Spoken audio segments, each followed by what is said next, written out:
EVM related যে বিধান ছিল সেগুলি বিলুপ্ত করা হয়েছে। পলাতক ব্যক্তি যারা থাকবে বিভিন্ন মামলাতে পলাতক ব্যক্তিরা ইলেকশন করতে পারবে না, সেটা ইনক্লুড করা হয়েছে। জেলায় যে ইলেকশন অফিসগুলো আছে সেটা ডিস্ট্রিক্ট ইলেকশন অফিসার ঠিক করবেন, এটা বিধান করা হয়েছে।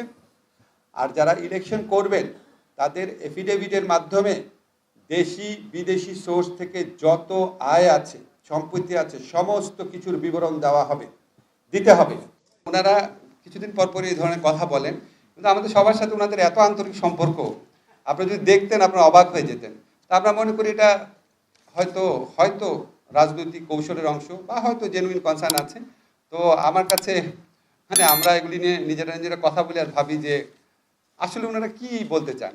আমাদের উপদেষ্টা পরিষদে যারা আসছেন, প্রধান যে তিনটা স্টেক হোল্ডার আছে, বিএনপি, জামাত, এনসিপি মানে তখনকার ছাত্রনেতারা, ওনারা প্রত্যেকের ব্যাপারে ওনাদের সম্মতি ছিল, এটুকু আমি জানি। প্রত্যেকের ব্যাপারে ওনাদের সম্মতি ছিল, এটুকু আমি জানি। এবং আমি যখন ওনাদের সাথে কথা বলি তখন মনে হয় আমাদের কার্যক্রমে ওনারা খুবই খুশি আছেন, অ্যাটলিস্ট বিএনপি আর জামাতকে মনে হয়।